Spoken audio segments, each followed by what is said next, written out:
Eh bien, bonjour à toutes et à tous. Merci de votre présence ici au salon Louis Pradel de l'hôtel de Métropole à Lyon. Et merci de votre participation à distance sur la plateforme Zoom qui nous accueille aujourd'hui. Nous sommes réunis en présence ou à distance pour recevoir les vœux du président de la Métropole de Lyon aux acteurs de l'industrie, mais aussi pour assister finalement au lancement du manifeste pour une industrie qui se transforme et s'engage pour l'environnement. Un manifeste initié en septembre dernier au salon Global Industrie, signé déjà à l'époque par une vingtaine d'entreprises et qui a bien grandi en 4 mois, on le verra dans un instant. Cet événement est aussi l'occasion pour vous qui nous suivez à distance de poser vos questions aux différents intervenants qui vont se succéder, à commencer par le président de la métropole qui pourra vous répondre dans quelques instants. N'hésitez donc pas à transmettre vos questions et vos témoignages par écrit, par la fenêtre discuter qui se trouve juste en bas de votre écran Zoom. Voilà, discuter, vous ouvrez une fenêtre de conversation et vous envoyez à l'administrateur qui s'appelle Manifeste Industrie votre question, vos témoignages par écrit. Je les relayerai dans quelques instants. Mais pour débuter, je laisse la parole à Bruno Bernard, président de la métropole de Lyon. Bonjour. Bonjour. Bonjour à toutes, bonjour à tous. Merci pour ceux qui sont présents ici, trop peu nombreux malheureusement, vu les règles sanitaires. Merci à ceux qui nous suivent en visio. Tout d'abord, mes meilleurs vœux pour l'année 2022, des vœux de santé pour vous et vos proches. Et puis en espérant que ces événements à distance prennent fin rapidement et qu'on puisse se revoir dans des conditions plus sympathiques et plus conviviales. Je voulais en profiter aussi en propos introductifs pour réaffirmer notre volonté que la métropole de Lyon soit un pôle industriel important français et européen. C'est essentiel de réaffirmer ce rôle pour des enjeux environnementaux. Nous avons besoin de diminuer les impacts carbone et donc de relocaliser un certain nombre d'industries. Mais nous avons aussi besoin que les productions industrielles se fassent dans le respect des normes environnementales et sociales. Et c'est beaucoup plus facile de faire respecter des normes ici en Europe et à la métropole de Lyon qu'à l'autre bout du monde. C'est un enjeu d'emploi pour le territoire, 75 000 emplois industriels sur la métropole de Lyon, des emplois mieux rémunérés en moyenne que les autres et des emplois beaucoup plus souvent en CDI. Donc ce sont des enjeux essentiels et puis naturellement un enjeu pour la France d'indépendance, on l'a vu avec la crise du Covid, les crises d'approvisionnement et pour notre souveraineté nationale, nous avons besoin d'industrie européenne. Et donc le rôle de la métropole, mais on va y revenir, c'est naturellement de maintenir nos industries, de les accompagner vers la sobriété énergétique et d'en accueillir des nouvelles, naturellement dans le respect des enjeux d'aujourd'hui, environnementaux notamment. Alors, Monsieur le Président, on va parler maintenant du manifeste pour une industrie qui se transforme et s'engage pour l'environnement. C'est un manifeste que vous et votre exécutif avez initié au Salon Global Industrie, on s'en souvient bien, le retour des salons en présentiel. Ça faisait beaucoup de plaisir de se retrouver, d'être ensemble. C'était en septembre dernier. Oui, avec la vice-présidente Emeline Baume, ici présente, nous avons lancé ce manifeste parce qu'on ne peut pas avancer si on ne le fait pas ensemble et avec les acteurs du territoire et notamment les industriels. La transition écologique, quelle que soit la volonté politique, et d'ailleurs pas toujours suffisamment forte, ne peut pas suffire. C'est bien les acteurs économiques, dont les industriels, qui ont une part importante de la réponse. Et je suis très heureux de voir, en force d'échanger, qu'ils sont concernés, ils sont prêts. Et c'est le sens de ce manifeste pour l'industrie qui s'engage pour l'environnement. On a déjà 120 entreprises signataires sur le territoire, des TPE aux grandes entreprises, en passant par les PME, les ETI.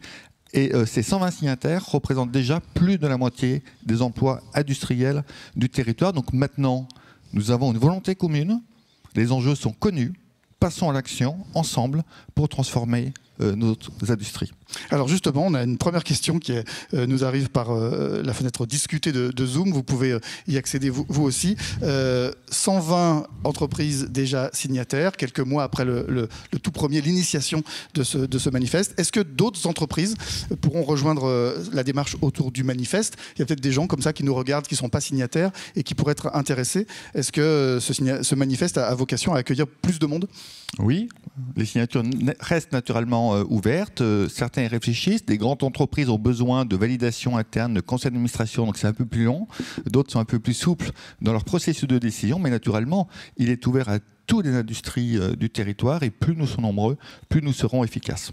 Merci Bruno Bernard pour cette introduction. Vous restez bien entendu ici avec nous. Nous allons accueillir dans un instant 4 dirigeants d'entreprises industrielles de la métropole, toutes les 4 signataires de ce manifeste, qui vont témoigner de leur démarche de transformation et de leur engagement pour l'environnement. Mais pour bien comprendre ce qu'est ce manifeste, quels sont ces 5 engagements et quel est le profil de ces 120 premiers signataires, on regarde cette vidéo. Regardez.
Voilà, on en sait un petit peu plus maintenant sur le manifeste et ces 5 engagements sur lesquels on va revenir.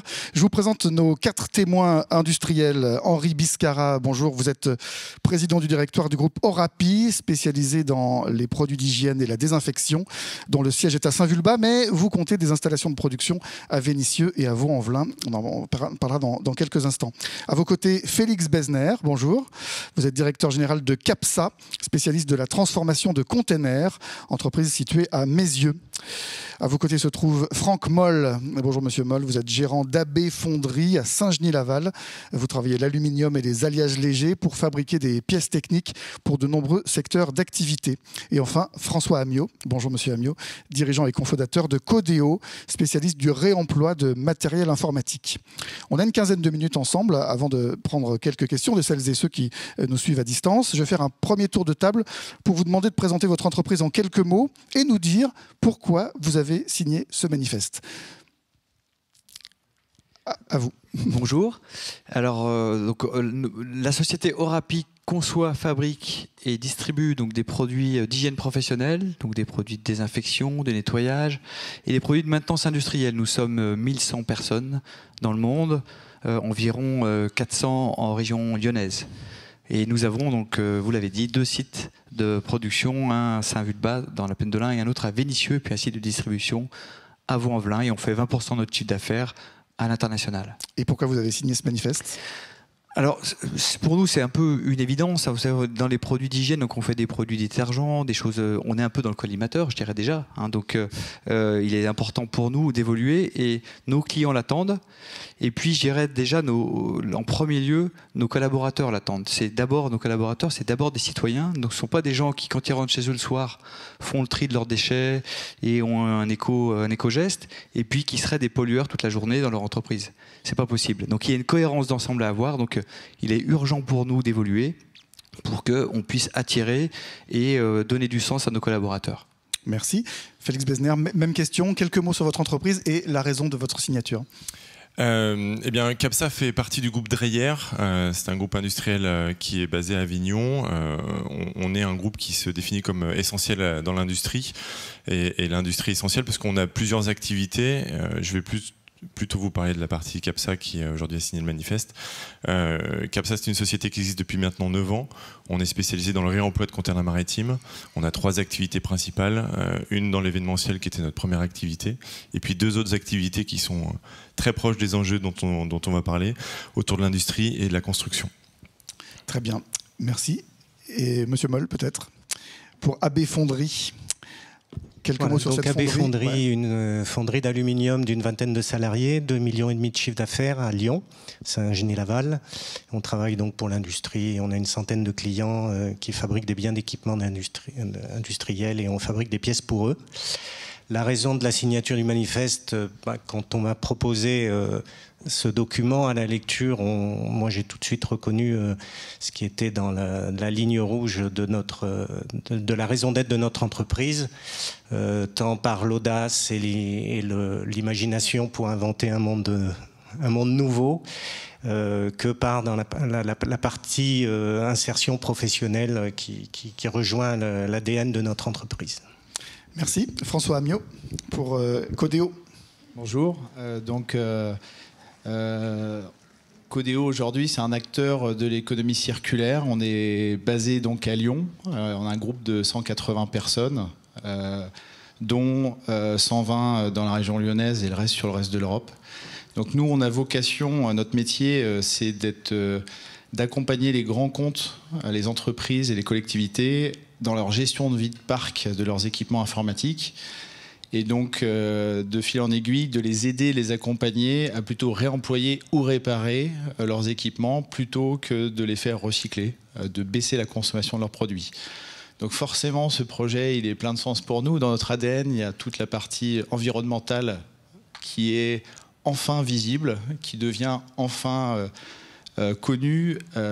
Et donc, pour nous, ça coulait tout simplement de sens. Très bien. Eh bien, merci de cette petite introduction. Comme ça, on se connaît, on sait qui parle. Félix Besner, je voudrais commencer avec vous sur CAPSA, qui a un projet dans la ZAC des Gaulnes à Mézieux. Parlez-nous des enjeux de ce projet, et notamment des enjeux en termes d'environnement peut-être.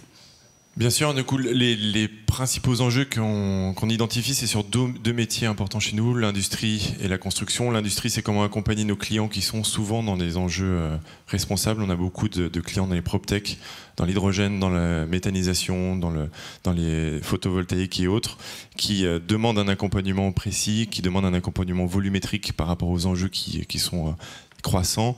Le deuxième enjeu pour nous, c'est la construction. Comment construire autrement, comment apporter des nouveaux modes constructifs plus responsables.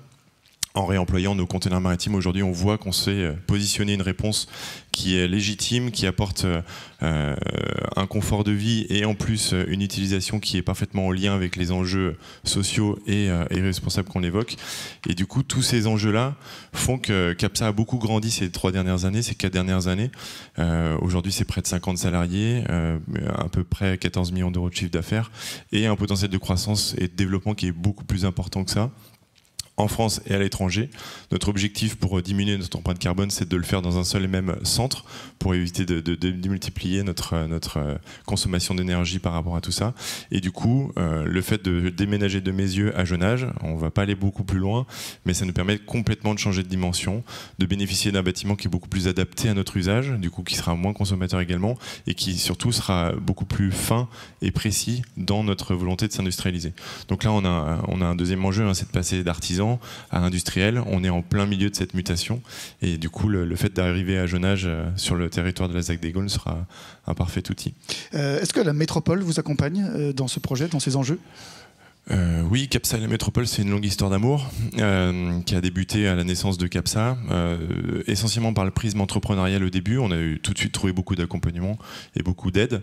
Aujourd'hui, elle perpétue son histoire parce que les enjeux sur lesquels on s'active sont souvent cohérents avec les enjeux de la métropole. Bien évidemment, on a une relation avec les élus qui est discrète mais amicale et qui nous permet d'arriver à construire certaines choses. Mais on a aussi une relation qui est est très importante avec les services techniques, que je veux vraiment souligner et adouber aujourd'hui, parce que c'est essentiellement là où nous, on a trouvé beaucoup d'aide, même si le soutien politique est inconditionnel à tout ça. Aujourd'hui, on a des équipes comme nous, on est accompagné par Lucie Gacon chez nous, par Axel Ariel. On a beaucoup travaillé avec Quentin Bardinet, avec Sébastien Delestra, avec Catherine Doma. C'est aujourd'hui une cheville ouvrière, parce que nous, on aime bien parler comme ça, que l'on voit s'activer autour des enjeux de chaque entreprise, qui est essentielle, qui est très discrète, qui ne se voit pas beaucoup derrière le travail important des élus, et qui aujourd'hui nous accompagne. Merci beaucoup pour ce témoignage. Bruno Bernard, c'est important cette question de l'implantation industrielle pour la métropole. Qu'est-ce qu'elle fait, la métropole, pour accompagner les sociétés sur ce sujet ? Alors ça vient d'être dit, il y a une question de foncier. Donc la ZAC des Gaules permet d'accueillir des entreprises, et le choix qu'on fait, c'est de préserver nos terrains productifs. Et donc d'arrêter, comme ça a été peut-être trop fait, de construire du logement et du tertiaire sur les terrains productifs. Donc on a sanctuarisé 1800 hectares d'espaces productifs au PLUH, et l'objectif, c'est de les préserver, de les optimiser. Donc on a 50 millions d'euros d'enveloppe d'investissement pour le foncier, pour l'achat, quand il faut agir nous-mêmes, 35 millions d'euros pour l'aménagement de zones industrielles, soit directement, soit avec des partenaires privés, soit avec notre SEM, la CERN. C'est par exemple le projet usine à Vénissieux, 30 000 m² déjà disponibles et 30 000 m² à construire. Donc l'action foncière est vraiment essentielle, parce que sans locaux, on ne peut pas malheureusement faire d'industrie. Et puis on a aussi un enjeu de mobilité, développer les transports en commun, améliorer le réseau. On a commencé à lancer le transport à la demande, notamment sur la vallée de la Chimie. Il faut certainement réfléchir à d'autres formes, d'autres mobilités entre les gares et les entreprises. Un accompagnement à la ZFE, avec des aides d'achat de véhicules pour les entreprises dans la ZFE, ou encore le développement des voies lyonnaises pour rouler en toute sécurité en vélo jusqu'aux entreprises. Très bien. Henri Bescara, parlons de Orapi. Vous nous avez déjà dévoilé un petit peu quels étaient les enjeux de transition pour votre entreprise. Dites-nous-en un petit peu plus et parlez-nous de votre lien avec la métropole. Alors, donc, comme je vous ai indiqué, nous, on fabrique donc des produits qui rendent des services très importants, notamment dans le cadre de la pandémie. On a fait beaucoup de désinfectants, de gel hydroalcoolique. Donc, bien sûr, il faut qu'on fasse évoluer nos formulations. Donc, on cherche à les faire évoluer en allant chercher des produits biosourcés, en améliorant les ingrédients. Notre cahier des charges, c'est qu'il faut que les produits soient sûrs pour les gens qui les utilisent, qu'ils aient un impact le plus limité possible pour l'environnement, mais aussi qu'ils soient efficaces. Donc on fait des produits pour les professionnels, donc il ne faut pas qu'on transige sur la qualité. Et parfois c'est là que cet équilibre n'est pas facile à trouver. Et puis le quatrième point, c'est qu'il faut qu'il soit compétitif. Voilà, donc on a par exemple un projet en cours à Vénissieux, de lancer un investissement important, de plus de 7 millions d'euros, vers des produits sous forme de doses de recharge, qui évite d'utiliser un produit prêt à l'emploi et qui permet de réutiliser des emballages. Donc avec ce projet, on peut supprimer 90% des emballages. Donc, je dirais, on a là l'avantage d'avoir quelque chose d'innovant, avec plus de valeur ajoutée, et en même temps qui contribue à l'environnement. Voilà, donc c'est ce genre de projet vers lequel on s'oriente. Alors ensuite, votre deuxième question sur les liens avec la métropole. Bien sûr, on est dans la métropole, donc forcément, on a des liens avec les services de métropole, aussi avec les services de l'État, de l'Adréal, etc. Puisque dans le manifeste, on parle de la sécurité, c'est très important de fabriquer dans des bonnes conditions de sécurité. Et puis surtout, notre lien, c'est un lien d'échange commercial. C'est-à-dire que la métropole est un gros donneur d'ordre, et pas que la métropole, je dirais les collectivités dans leur ensemble en France. Je pense que c'est vraiment important que chacun prenne conscience qu'il faut qu'on ait ce partenariat, parce que voilà, le territoire a besoin de ces commandes, j'ai envie de dire, de cette valeur ajoutée, et puis vice-versa. Je crois qu'on peut rendre des services intéressants avec cette proximité, et on apporte de la sécurité.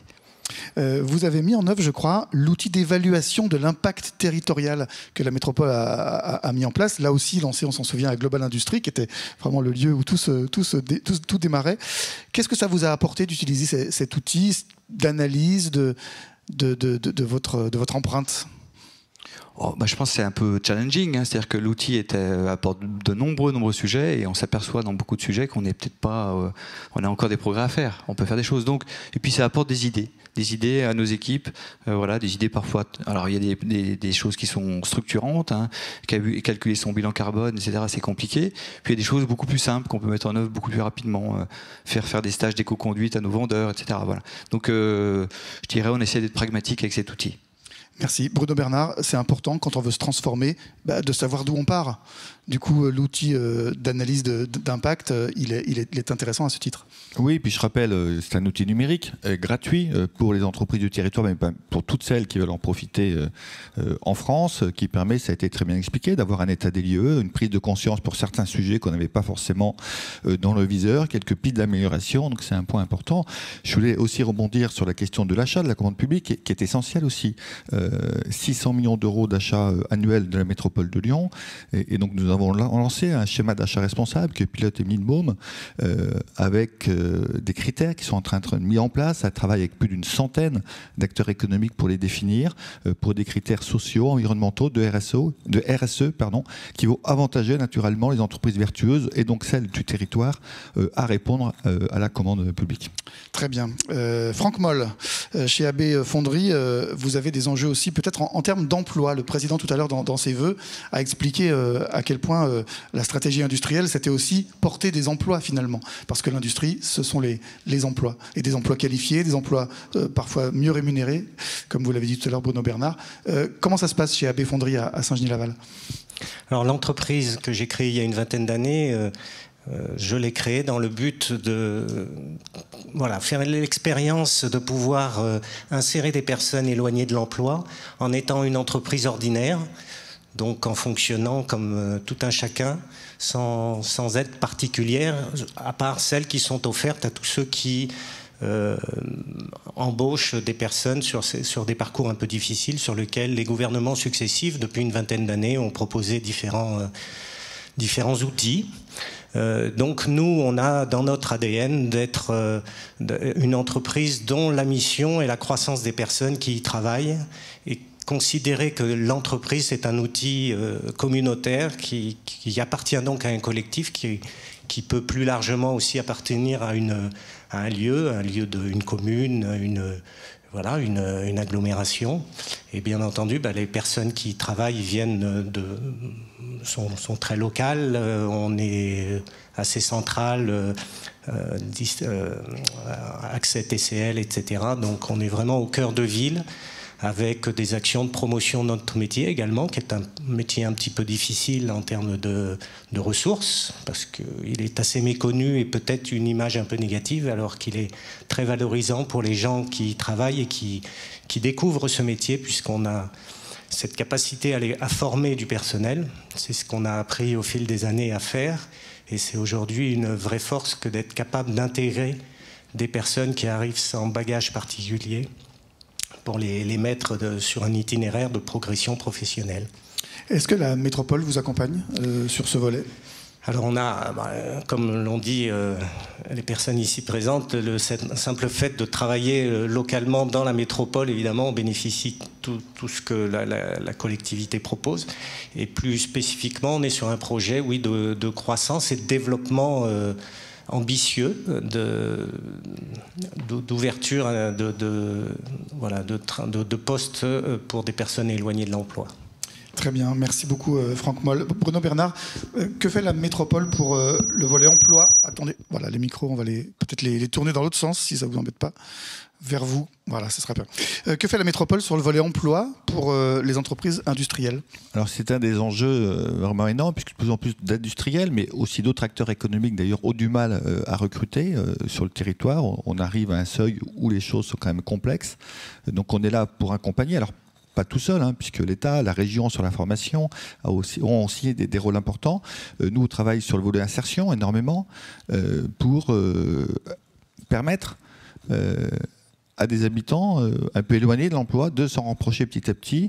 Et de plus en plus d'entreprises, d'ailleurs, on voit avec la charte des 1000, sont ouvertes pour accueillir des emplois qui ne sont pas forcément tout de suite aussi compétents que ce que les entreprises souhaiteraient, mais dont on a besoin de former, et les entreprises ont toute leur part aussi sur ce sujet. Donc c'est ce lien notamment qu'on peut faire. C'est aussi la découverte des métiers industriels avec par exemple la tenue des WorldSkills, finale nationale qui vient d'avoir lieu. On aura l'année prochaine les finales nationales à nouveau à Lyon et en 2024 les finales mondiales.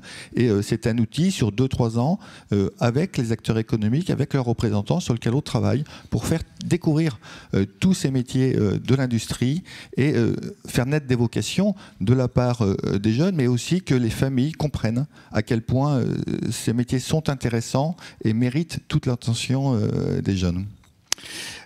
Continuez à nous envoyer vos questions, on les reçoit, je vais les poser dans quelques instants sur la fenêtre discutée de votre écran Zoom. François Amiot, parlons de Codéo et voyons comment vous coopérez avec les acteurs de votre territoire. Alors nous, au début, c'est une histoire qui est assez particulière. On vient d'un métier qui était très peu connu quand on a commencé il y a 17 ans, avec une envergure tout de suite européenne, parce qu'on travaille sur toute l'Europe. Et de fil en aiguille, nos clients qu'on a accompagnés au tout départ sur des équipements informatiques très techniques nous ont demandé de devenir un généraliste pour les accompagner sur des produits plus standards comme des smartphones, des tablettes, des équipements d'impression. Et petit à petit, on nous a demandé de venir substituer en partie le recycleur en ayant des challenges de réemployabilité dont l'idée était de vraiment pouvoir réemployer plutôt que recycler pour améliorer leur empreinte carbone. Donc c'était nous obliger et à avoir un challenge. On a été challengé clairement par nos clients, mais aussi par les collectivités, à être capable de réemployer beaucoup plus d'équipements pour améliorer leur empreinte et donc à créer un site. Et le Covid a aussi eu quand même ce bienfait, c'est qu'on a eu le temps de le faire, nous a permis de créer un site à Rieux avec lequel on va pouvoir développer un hub de l'économie circulaire. Et il y a 1 an et demi, on a commencé à intégrer des ESS, dont Envie, qui était un spécialiste connu pour la partie D3E, une structure comme Ecoder ou Nouvelle Attitude du groupe La Poste, qui nous ont accompagnés dans la capacité à intégrer des gens en insertion dans notre production et pour relever ce challenge. Et le cheminement pour arriver à ce site de Rieux est vraiment une sorte, alors c'est jamais un aboutissement complet, mais vraiment une étape critique pour pouvoir amener un toit, un site unique pour toute cette activité. Très bien, merci François Amiot. Bruno Bernard, ça signifie quoi pour la métropole, la coopération entre acteurs d'un même territoire ? Du même territoire, au-delà. La coopération privée-publique, elle est indispensable. Le fondement industriel, dont on va parler après, c'est l'exemple type. Partenariat public-privé et territorial avec Saint-Étienne Métropole à l'intérieur. L'Aderli, qui est notre bras armé pour accompagner l'installation de nouvelles entreprises et parfois des entreprises présentes pour des sites ailleurs sur l'agglomération. Nous avons à l'intérieur Saint-Étienne, Roanne, Villefranche. Et donc c'est important, cette collaboration avec les territoires, mais je pense qu'il faut encore aller au-delà, parce qu'il faut arriver au niveau industriel à avoir une réflexion française et même européenne. Donc on voit bien la volonté politique aujourd'hui partagée, je crois, par tout le monde de relocaliser l'industrie. On est au balbutiement de ces étapes, mais il nous manque encore une vision européenne de répartition d'industrie. Enfin, voilà, la puissance publique est volontaire, mais je crois qu'on a encore beaucoup de chemin de collaboration si on veut vraiment avoir des industries très fortes ici et en Europe. Très bien, alors on a des questions qui nous arrivent, hein. Je chausse mes lunettes pour vous les lire. Bonjour, une industrie qui se transforme, c'est également développer de nouvelles technologies plus vertes et circulaires, développées essentiellement par des startups qu'il faut financer dès l'amorçage. Quels sont les moyens avancés pour ces startups innovantes versus des projets de grands groupes ou d'anciennes industries qui sont par essence dans un système plus linéaire que circulaire? En quelques mots, mais peut-être que Emeline Baum pourra répondre aussi à cette question. Comment est-ce qu'on favorise ces startups, ces pépites comme ça qui peuvent avoir des bonnes idées, mais pas forcément beaucoup de moyens? Alors, il y a notamment le fonds d'amorçage, mais on va en parler un peu. Donc, je suis un peu gêné de développer ce point. Je vous propose qu'Emeline Baum y réponde beaucoup mieux que moi tout à l'heure. Elle le fera. Elle le fera. Vous avez parlé de l'outil d'impact tout à l'heure. Quelqu'un dit « Nous avons évalué notre impact territorial au travers de l'outil développé par la métropole. Serait-il possible d'orchestrer des échanges entre les signataires pour benchmarker nos pratiques et pousser ensemble des solutions innovantes et vertueuses ?» Voilà, faire en sorte que les signataires se rencontrent sur cet outil ou sur d'autres choses, par exemple. Ça me paraît une excellente idée, si ce n'est pas déjà fait. Et puis après, c'est aussi aux signataires de s'emparer des sujets.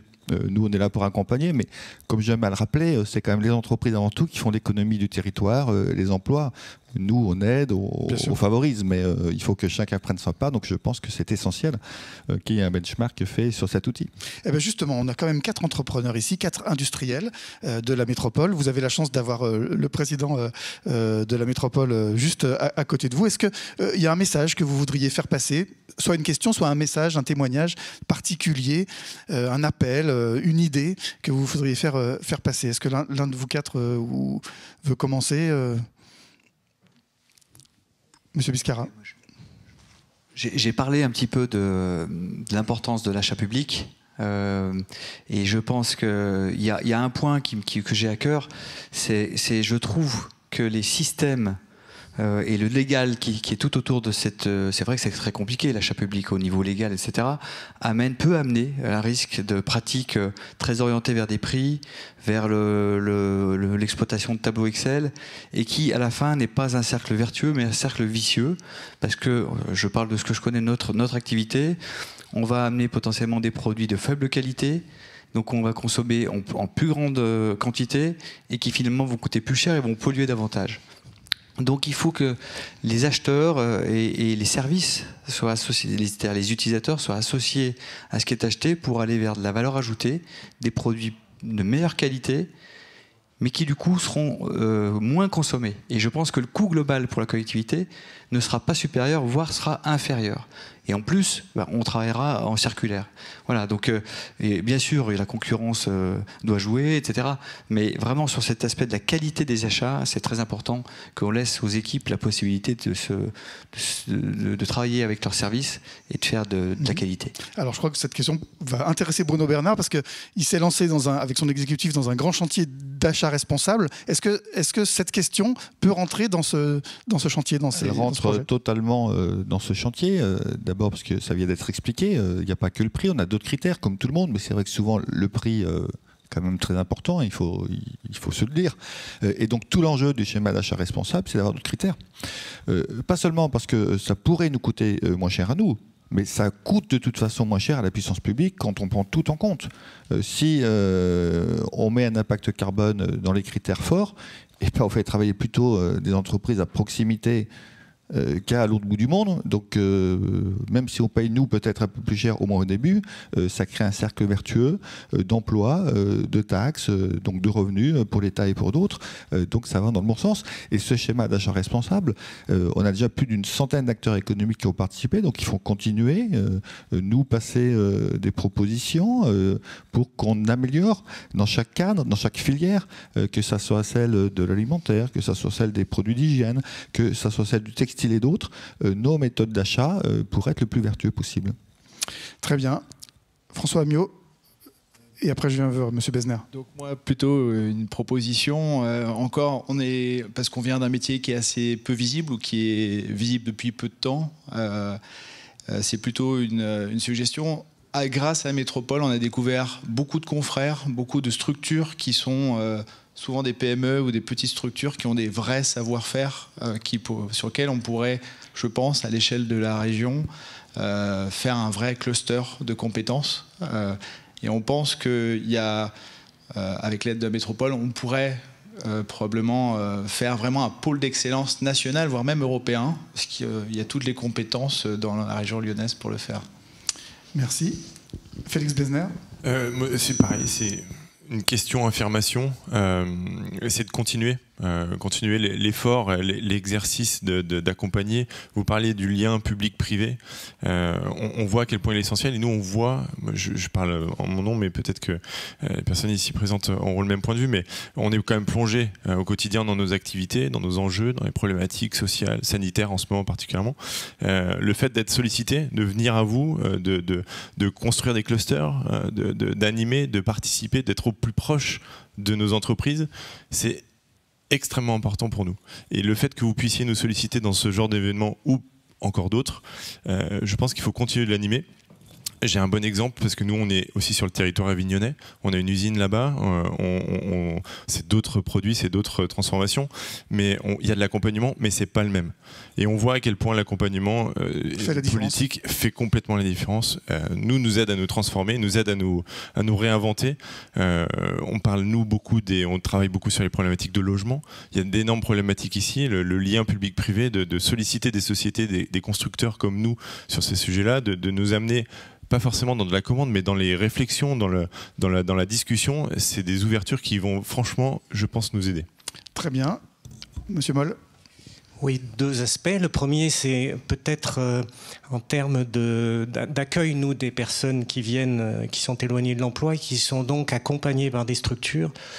On a quand même un peu l'impression, quelquefois, d'une multitude de structures et de services, et on est un petit peu perdu face à ça. Et la notion un peu de guichet unique qu'on retrouve dans certains domaines pourrait être aussi facteur de facilitation pour des entreprises ordinaires pour accueillir des personnes sur ces parcours. Et puis tant qu'on y est, puisque la parole est donnée pour vendre ces prestations, nous on a repris un brevet sur du mobilier urbain orienté vers le déplacement des piétons. Et donc on espère bien que le produit est en train d'être dessiné, et le jour où il sortira, on espère qu'on aura le soutien des élus du territoire. Voilà. Merci, monsieur Moll. Bruno Bernard, un petit mot de conclusion pour cette première partie. Non, mais on a un plan piéton métropolitain ambitieux qui doit être déployé et présenté dans quelques mois. Donc j'espère que ça fera écho et que vous répondrez à nos besoins au mieux. Merci bien pour votre présence, merci bien pour ces échanges. On voit quand même que ce travail qui est fait depuis très longtemps sur la métropole de Lyon, bien avant que j'en sois le président, entre acteurs économiques, politiques, le modèle lyonnais, pour faire simple, a toute son utilité. Et c'est très bien qu'on arrive à le poursuivre et naturellement à l'orienter vers les enjeux d'aujourd'hui nécessaires pour les entreprises comme pour les citoyens, la transition énergétique. Merci beaucoup Félix Besner, Henri Biscara, Franck Moll, François Amiot. Merci Monsieur le Président. Cette première partie est terminée. On poursuit dans quelques minutes avec Emeline Baum qui va nous rejoindre dans un instant, vice-présidente à l'économie, pour parler de deux outils lancés à l'automne dernier, la fondation Elise et le fonds d'amorçage industriel de la métropole dont on vous a déjà parlé. En attendant, je vous propose de revoir une vidéo que vous connaissez peut-être, une vidéo qui présente les grands axes choisis par la métropole pour le futur de l'industrie. Regardez.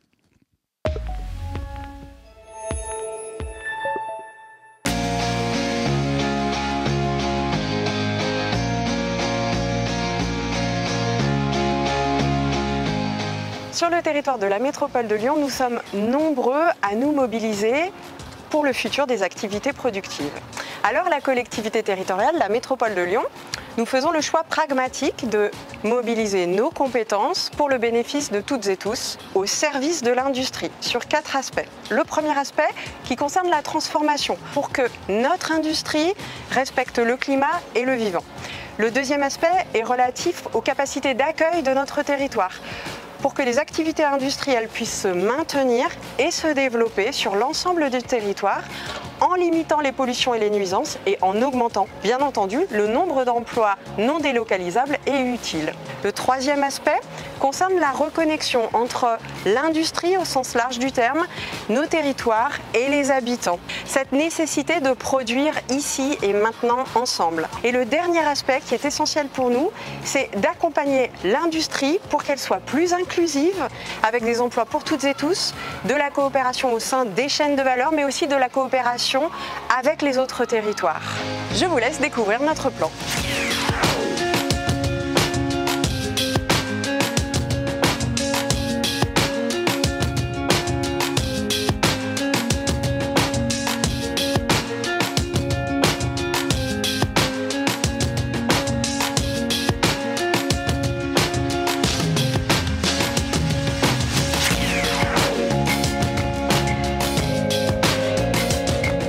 Sur la plateforme Axel One, nous accompagnons depuis 10 ans des entreprises de toute taille et des laboratoires académiques pour favoriser le passage à l'échelle industrielle. Que ce soit dans le domaine du recyclage des plastiques, dans le traitement de l'eau ou dans le recyclage des batteries, les projets collaboratifs portent sur des procédés et des matériaux à faible impact environnemental. Nous œuvrons au quotidien pour une industrie durable au service de l'économie circulaire.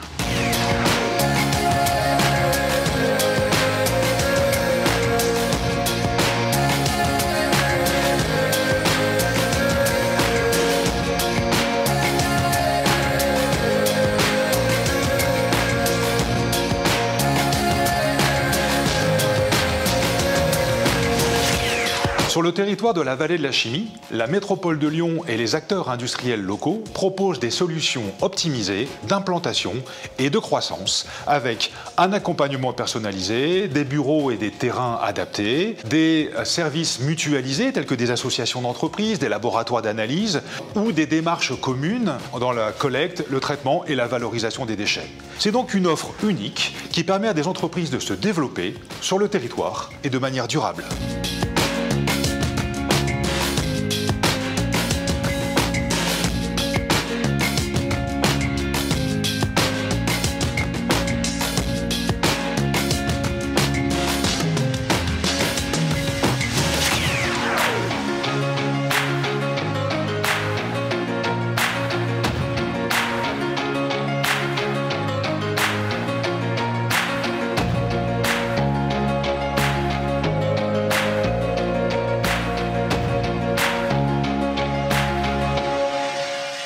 Avec la métropole de Lyon, nous avons décidé de dialoguer avec la population dans les prochains mois, de leur parler d'industrie.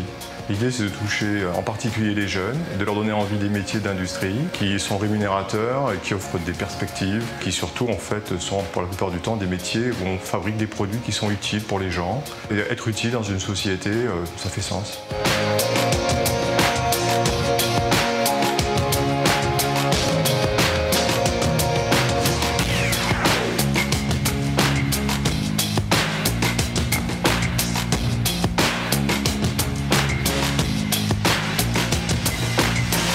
La métropole de Lyon soutient l'ensemble des acteurs industriels du territoire qui se mobilisent maintenant pour le futur de l'industrie.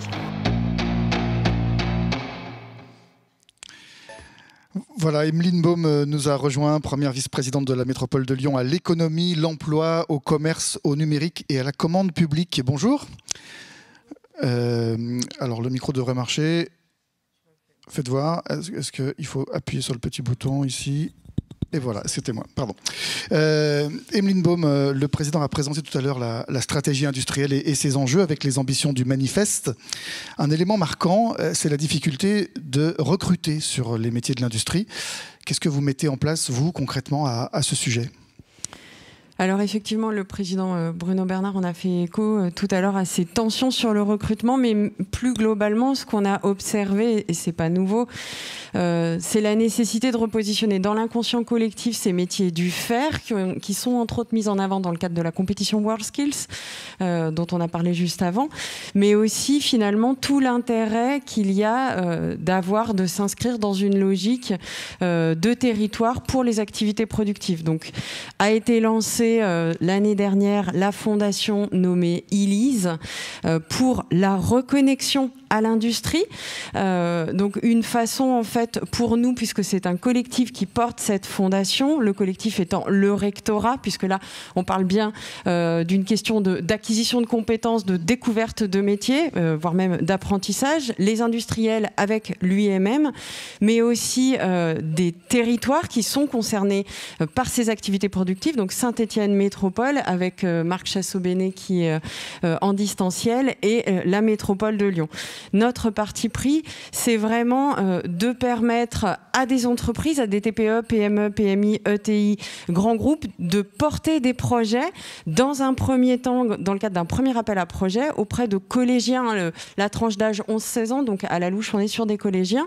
Il y a eu donc ce premier appel à projet qui a été fait. Nous avons le jury très très prochainement et c'est vraiment un message qu'on veut envoyer aux industriels dans le cadre de ce manifeste, de dire bah voilà, on lance une dynamique collective, on a des jalons, des événements, allez-y, osez tisser des alliances avec des équipes éducatives qui sont mobilisées, je pense en particulier avec des outils comme les classes culturelles numériques portées par la métropole de Lyon, et sans doute une diversité d'outils qui méritent d'être agrégés, comme l'indiquerait tout à l'heure Abbé Fondry, pour être plus visible et entraîner plus de familles, plus d'enseignantes, plus d'enseignants, plus de dirigeantes, de collaborateurs, collaboratrices, pour que demain, on ait une génération qui spontanément aille vers ces métiers du fer. Très bien, merci pour cette présentation de la Fondation Elise. Et on peut se tourner maintenant vers Marc Chassot-Bénet qui est avec nous à distance. Marc Chassot-Bénet, bonjour. Vous êtes vice-président de Saint-Étienne Métropole et vous êtes justement en charge du numérique, et vous êtes avec nous sous une forme numérique, si la vie n'est pas bien faite. Vous êtes président de cette Fondation Elise, Est-ce que vous pouvez nous dire ce qu'attend la métropole de Saint-Étienne de cet outil ? Bonjour à toutes et à tous, je suis ravi de vous rejoindre, merci pour cette invitation. Oui, Evelyne a dit déjà beaucoup de choses sur ce que représente la Fondation, sur cet objectif qui, je crois, correspond aux témoignages qui ont été portés tout à l'heure, cette difficulté à recruter, à séduire, il faut dire le terme, ou en tout cas à faire comprendre que les métiers de l'industrie vont changer, ne correspondent souvent pas à l'imaginaire collectif, surtout dans des filières de formation où parfois les enseignants eux-mêmes sont peut-être une vision déformée, une mauvaise perception de ces métiers. On constate que parfois même des élèves ingénieurs, donc qui ont déjà intégré ces cursus, se découragent en cours de route parce qu'ils ont eux aussi une vision qui peut parfois être déformée, qu'ils préfèrent ne pas participer, selon les termes qu'on peut recueillir à droite et à gauche, au déclin de la planète, à des conséquences environnementales négatives, etc. Donc tout l'objectif de la Fondation, c'est de faire comprendre que l'industrie, en premier lieu, a conscience de ces enjeux sociaux, environnementaux, que les industriels sont les premiers à s'emparer de ces questions et qu'ils peuvent demain, ces jeunes notamment, mais aussi les demandeurs d'emploi, les personnes en reconversion, ils peuvent devenir acteurs de cette transformation. Et donc c'est bien ça le message d'Elise. Donc Evelyne Baume l'a dit, nous avons lancé un premier appel à projet qui lui se destine aux collégiens de 11 jusqu'à 16 ans. L'objectif, c'est évidemment de travailler avec des acteurs sociaux, des acteurs associatifs, toujours en lien bien sûr avec des industriels, pour imaginer des dispositifs dans le cadre scolaire, mais aussi hors temps scolaire. Et nous avons, sur ce premier appel à projet, obtenu 8 réponses, ce qui est extrêmement encourageant. La Fondation bénéficie d'un budget de 2 millions d'euros dans le cadre du PIA auquel nous avons répondu.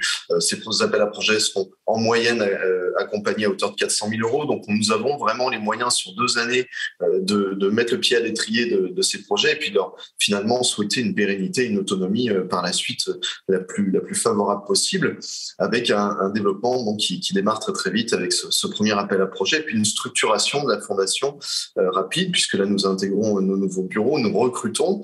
D'ailleurs, notre déléguée générale Delphine Gréco est dans la salle avec vous. Elle sera bientôt accompagnée donc d'une responsable communication qui va rejoindre l'équipe pour aider à construire ces futurs appels à projet. Un site web sera bientôt publié. Nous venons de nous doter d'un logo. Donc, vous voyez, les choses se mettent en place et très rapidement, nous avons sollicité le plus possible, évidemment, d'industriels pour devenir aussi acteurs et mécènes de cette fondation parce que nous le savons aujourd'hui, nous répondons à des enjeux, comme je le disais, qui sont, je crois, partagés par tous. Ça a été confirmé d'ailleurs par l'IEMM Loire qui vient aussi de rejoindre le projet. L'IEMM de Lyon est un partenaire de la première heure. L'IEMM de Loire vient nous rejoindre avec des financements extrêmement importants de ces deux structures. Donc bien sûr, nous attendons des autres filières, des autres corps de métier de rejoindre cette très belle aventure. Et demain, je l'espère, de faire tomber l'ensemble des a priori sur les filières d'industrie.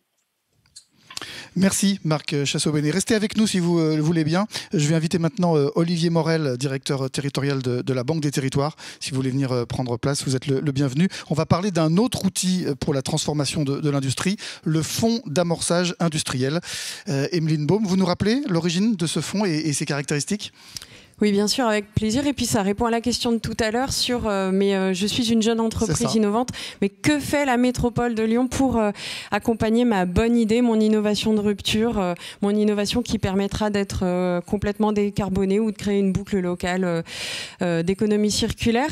il y a un outil, il y en a plusieurs, mais il y en a un que nous portons à plusieurs, donc des acteurs publics parmi lesquels la Banque des Territoires et Saint-Étienne Métropole, mais aussi des souscripteurs privés qui visent vraiment à accompagner dans le moment le plus critique de la création d'entreprises, finalement son développement. Donc c'est l'amorçage, c'est important puisqu'il existe d'autres fonds qui accompagnent les entreprises innovantes. Quand on parle d'innovation, on parle vraiment d'innovation organisationnelle, d'innovation sociale et d'innovation technologique. On ne se situe pas uniquement sur l'innovation technologique, c'est important d'insister sur ce point. Le deuxième point, c'est qu'on est sur un fonds de long terme. Régulièrement, des fonds qui accompagnent les entreprises sont sur un retour sur investissement à 3-5 ans. Là, on se situe sur du 12-14 ans. C'est quand même un parti pris très fort de notre part. Troisième sujet, au jour d'aujourd'hui, j'ai le plaisir de l'indiquer, collectivement, nous avons réuni 40 millions d'euros. L'idée, c'est d'arriver à 80 millions d'euros. Donc, on est quand même sur un objectif ambitieux. On ne se situe pas uniquement sur l'accompagnement de 1, 2 ou 3 pépites. Et j'en veux pour preuve que 125 dossiers à peu près ont été déposés. Ça veut dire que ça fait écho à l'envie d'agir d'entrepreneuses, d'entrepreneurs de nos territoires, hein, la grande aire urbaine métropolitaine et plus particulièrement celles et ceux qui se situent sur Saint-Étienne Métropole et sur la métropole de Lyon. J'indique ici, j'ai fait exprès de dire entrepreneur. Il nous a été remarqué dans le chat qu'il n'y avait pas de femmes autour de cette table. Sachez qu'avec Bruno Bernard, et je pense la plupart des personnes présentes, on a vraiment ce souci d'accompagner l'entrepreneuriat au féminin. C'est une des briques de l'offre de services dite LIV, donc l'accompagnement à l'entrepreneuriat que citait tout à l'heure CAPSA, et que bien entendu, en particulier dans les réflexions autour de l'achat responsable, je pense à Cécile Mazot, je pense à Alexandra Mattiolo et je pense à d'autres.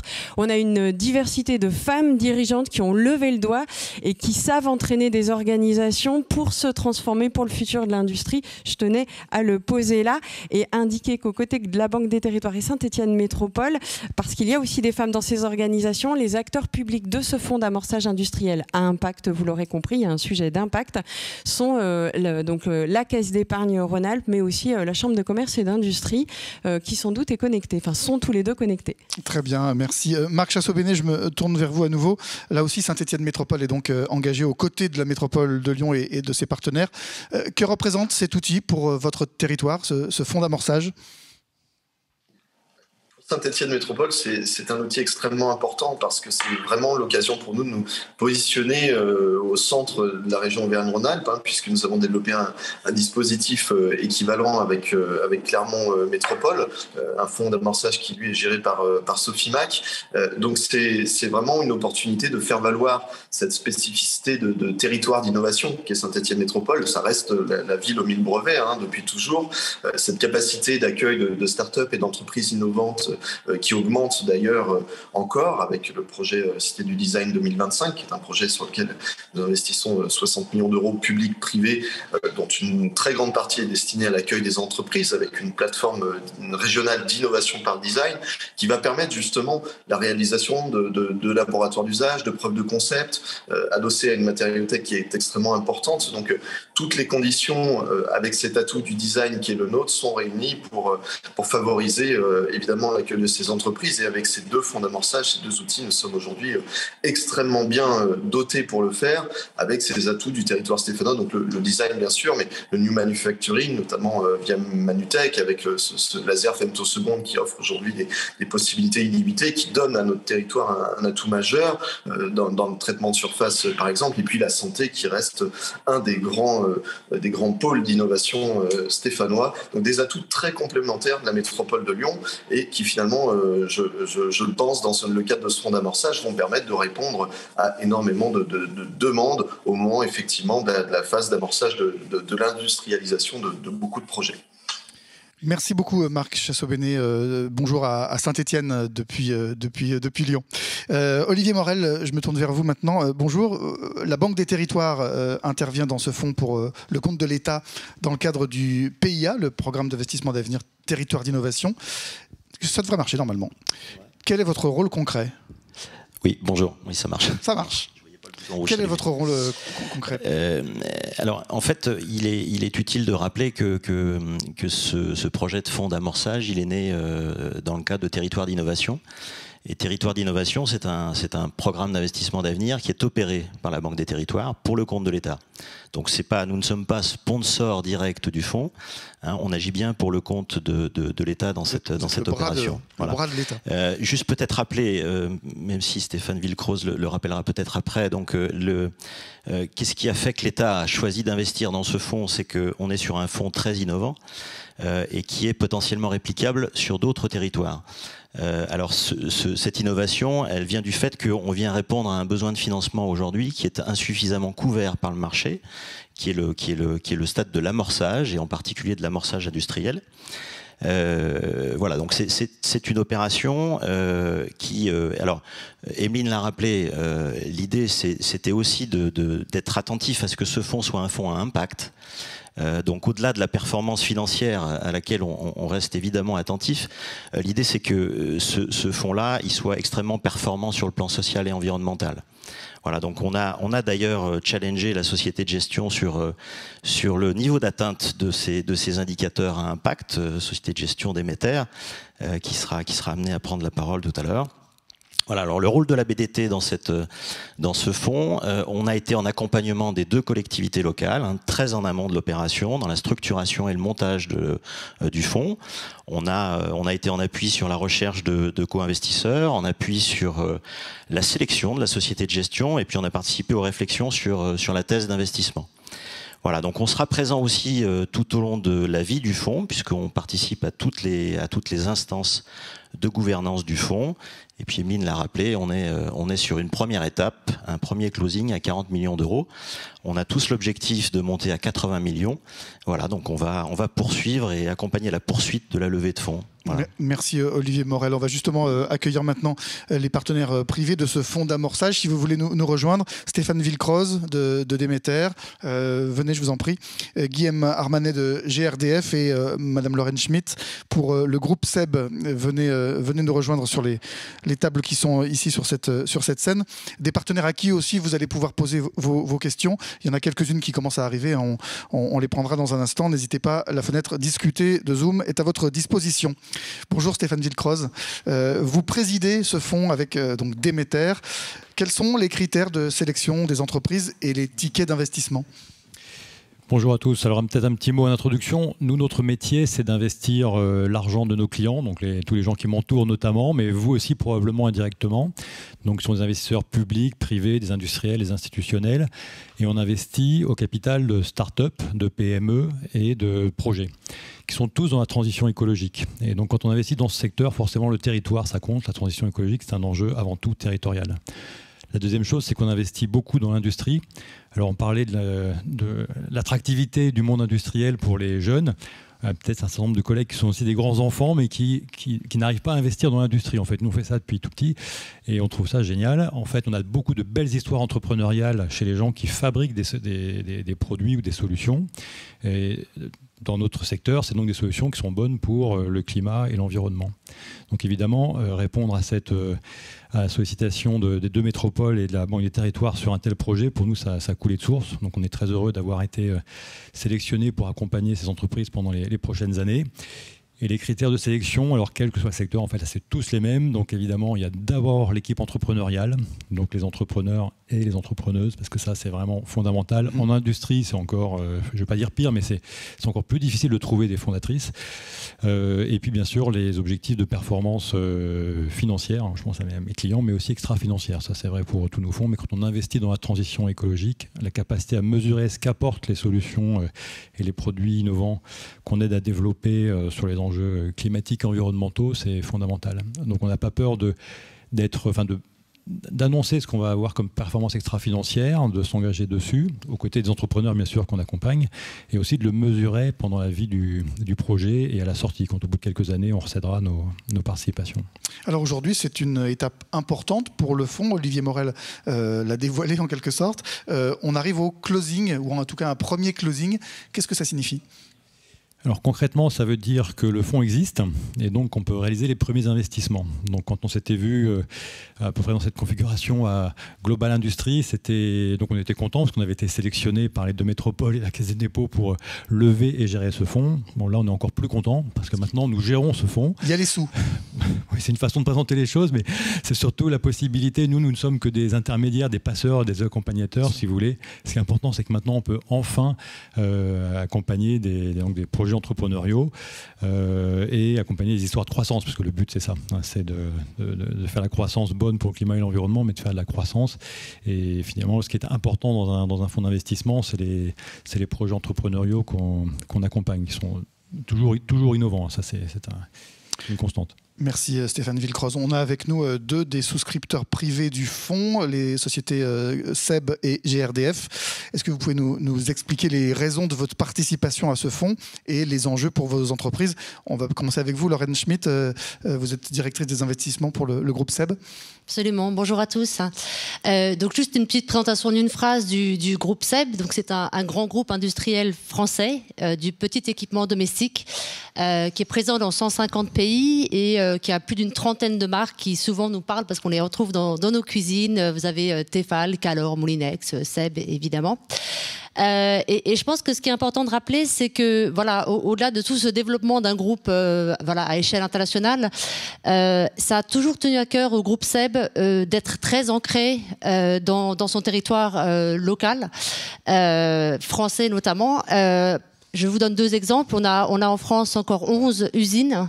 Et c'est une vraie mission que porte SEB que de développer ces usines, de les maintenir. Et bien sûr, sur le territoire de la métropole, puisque nous sommes là, c'est là qu'on a notre siège, à Écully. On a également inauguré notre centre d'innovation, qui accueille plus de 1000 personnes. Donc en ça, le groupe SEB est un des plus gros pourvoyeurs d'emplois de la métropole. Voilà. Donc, quand on nous a proposé effectivement de participer à un projet de ce fonds métropole qui poursuit pour nous complètement notre rôle dans le territoire de développer l'économie et l'industrialisation locale. Si je peux me permettre un dernier petit point, je pense que c'est clair pour nous que cette réindustrialisation locale va se faire par le biais de l'innovation. Et en ça, les startups, le vivier, l'écosystème des startups est un vrai pool d'innovation très très très fort. Et en ça, en partenariat avec les industriels, les institutionnels, les fonds publics également. Et on a été assez précurseurs dans ce domaine puisque ça fait déjà 10 ans, nous, que par le biais de notre fonds SEB Alliance, nous accompagnons des startups et qu'on est enrichis de cet échange avec eux. Donc voilà, on se réjouit à vos côtés de pouvoir trouver des nouvelles startups de la région, de pouvoir les accompagner dans le long terme. Merci Lorraine Schmitt. Même question à vous, Guillaume Armanet, directeur régional de GRDF. Pourquoi participer à ce fonds et quels enjeux pour vous? Bonjour à tous. D'abord parce que c'est un engagement qu'on avait pris dans le cadre du contrat de concession avec la métropole de Grenoble. Donc voilà, nous y sommes. Ensuite, parce que nous, énergéticiens, on est très conscients d'un rôle très particulier qu'on a dans cette transition écologique. Nous sommes en train de faire une troisième révolution gazière pour ceux qui s'intéressent un peu à l'histoire des énergies. Première révolution gazière, c'est la fameuse usine à gaz dont on parle quand les choses sont compliquées, où on transformait de la houille en gaz. La deuxième révolution gazière, c'est, si vous vous souvenez, les publicités de Gaz de France, vous là-bas, demain, donc on allait chercher du gaz très loin, principalement en Norvège et en Algérie ou dans des pays éloignés. Et puis aujourd'hui, on est en train de faire une troisième révolution gaz vert, qui est celle du gaz renouvelable, avec une vraie promesse pour nous qui est simple.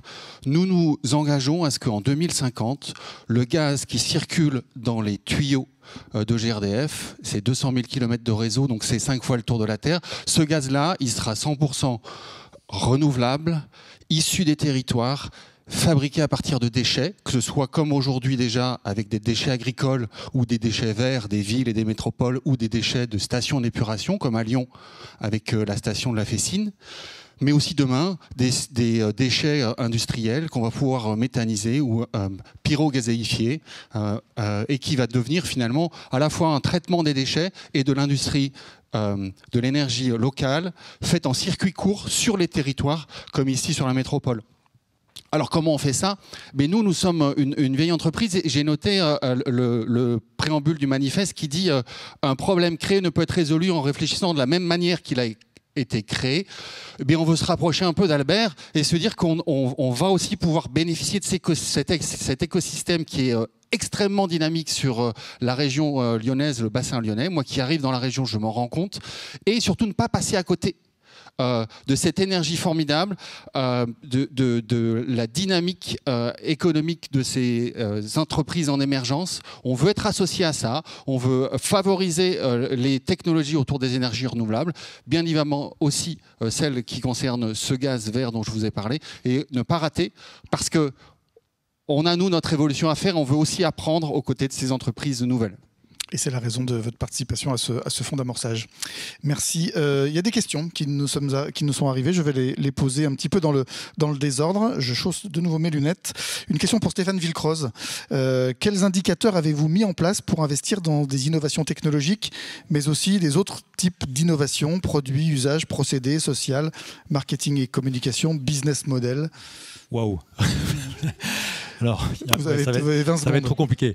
Mais on a une batterie d'indicateurs qui viennent de deux origines. En fait, d'une part, quand on investit sur un territoire, on va s'attacher aux indicateurs qui sont pertinents pour ce territoire. Donc, effectivement, les élus notamment, mais les acteurs économiques locaux ont une batterie de points qui les préoccupent. Et comme vous le savez sans doute aussi, il y a une réglementation qui se met en place progressivement, de plus en plus rigoureuse et exigeante, et pour le mieux. Hein.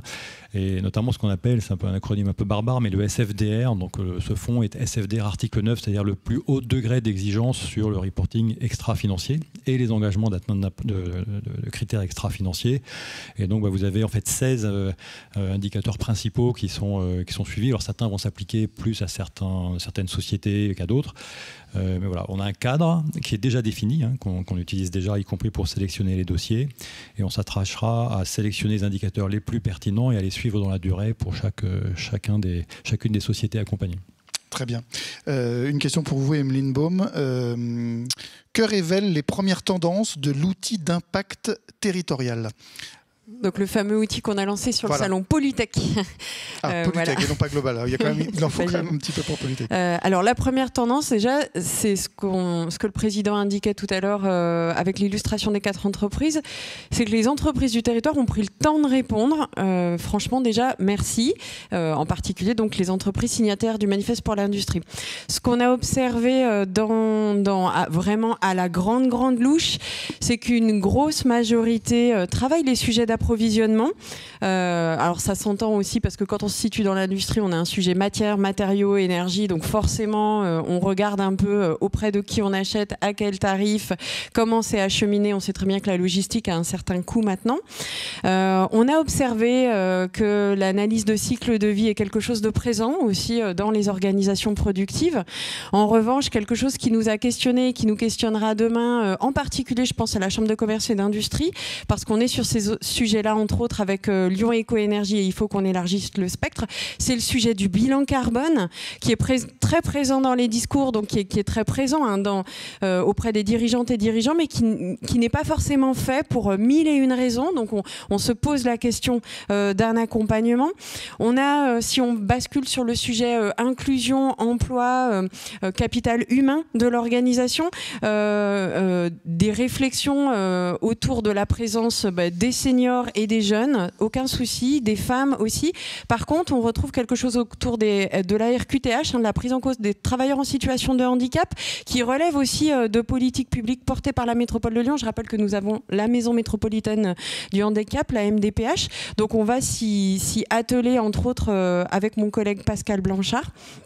Tout ça pour vous dire, comme l'indiquait le président de la métropole tout à l'heure, que cette mesure d'impact est vraiment un outil dont on souhaite que chacun se l'approprie. On est au rendez-vous en termes d'accompagnement avec les développeurs économiques. Tout à l'heure, on parlait de Lucie Gacon, mais il y en a d'autres. Ils sont 13 sur les territoires. On est à disposition aussi avec la maison métropolitaine pour l'insertion et l'emploi pour tous les sujets autour de l'inclusion dans l'emploi. Et on espère vraiment l'année prochaine, en tout cas au prochain Salon Global Industrie, pouvoir faire écho des pistes d'accompagnement, tant sur le volet d'abaissement de l'impact carbone, d'augmentation de l'impact social et d'activation de l'impact en coopération. Très bien, et ce sera le mot de la fin de cette rencontre. Merci pour toutes ces questions que vous nous avez posées. Merci à vous pour toutes vos réponses. Vous étiez 155 personnes connectées pour ce direct. Alors ce que je vous propose, comme on ne peut pas faire de photos de famille, au moins que vous puissiez allumer votre caméra et puis qu'on puisse faire un petit coucou à la caméra. On vous voit là, vous êtes une mosaïque. Vous êtes tous... ça fait plaisir de vous voir. Voilà, coucou. Merci. Merci à vous toutes et tous de nous avoir suivis. Vous étiez donc plus de 150 ce matin. Ce direct vous était consacré, vous était réservé en quelque sorte en privé. On va ensuite le reposter dans les prochains jours sur YouTube pour que tous les entrepreneurs, tous les gens intéressés puissent y accéder. Merci donc à toutes les personnes qui nous ont suivis à distance. On vous donne rendez-vous bientôt pour de prochains points sur le manifeste pour la transformation de l'industrie. Le président a dit tout à l'heure qu'il était encore possible de le signer, pour parler également de la Fondation Elise qui va entamer sa vie maintenant, et le fonds d'amorçage également. D'ici là, les équipes de la métropole de Lyon que vous connaissez, avec qui vous êtes en contact pratiquement au quotidien, se tiennent à votre disposition. Merci encore à toutes et à tous. Bonne journée, à bientôt.